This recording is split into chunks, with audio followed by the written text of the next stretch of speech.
This diagram shows all the different ways of bending light. So the three that you need to know are waves being reflected, waves being refracted, and waves being diffracted. So remember, reflection is just the waves bouncing off. Refraction is the waves bending as they travel through a different medium. And diffraction is bending as they move around an object or through an opening. Reflection is going to be waves bouncing off of a surface. And one important thing to know about reflection is that the angle of incidence is equal to the angle of reflection. Now what this means is a wave is going to be exactly reflected across a center axis, basically, from the angle that it hits.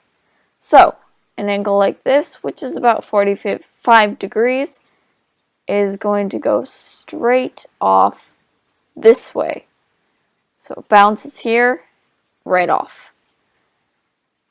Now this red wave will bounce off at a steeper angle, more like this. The purple wave over here comes in at a shallower angle, and that will be reflected over. Now this green wave is interesting because it is bouncing off of a different angle of a surface.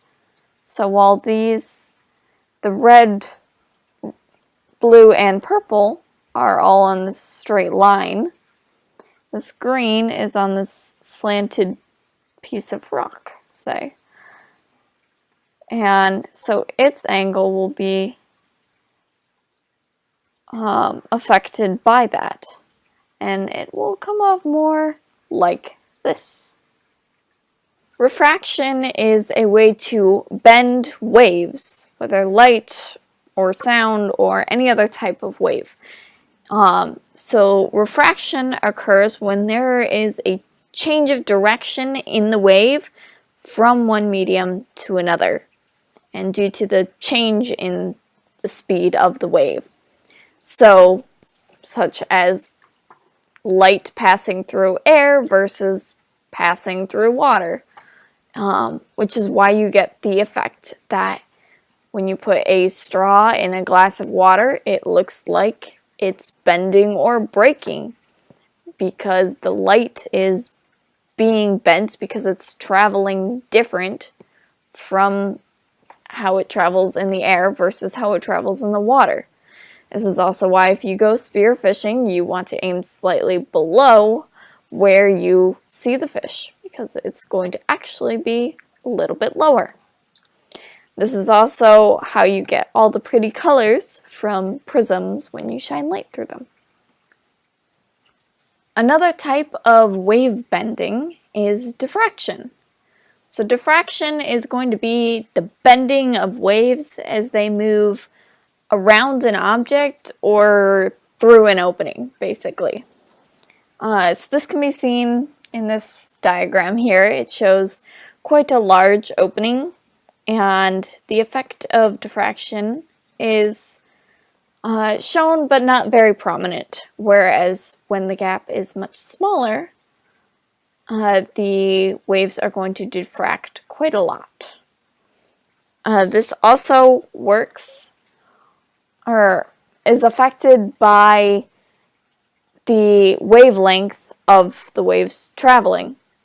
So when you have longer wavelengths like sound, if this person is talking, say, the sound is going to be traveling all around the room and bounce off the walls and everything. And once it gets to this opening, it's going to diffract around quite a lot because the wavelengths are longer and you're going to be able to hear it. Now you'll notice you can't see the person on the other side of the wall. That's because light waves are a lot smaller and the wavelength is quite a bit smaller. So you're going to, if there's a light source in this room, you're going to see that light coming out and it's going to be bent a little bit, but not nearly as much as the sound waves, and you're not going to be able to see that person around the corner and they're not going to be able to see you. I have also left a link in the description to a video that explains this a little bit more in depth. That is diffraction. So lenses are used to do a lot of things, which you guys found out with your amazing presentations on eyes and telescopes and microscopes and cameras, and they can do a lot of cool things. So the main thing I think you need to know about lenses is the different types. Convex lenses or converging lenses, they are going to bend light so that they converge at a focal point once it passes through the lens. Now a concave is going to do the opposite. See, the light is these blue lines and then it's going to spread out or diverge. So I like to remember the difference between concave and convex by concave is like you're making a little cave in the lens, and convex is just the opposite.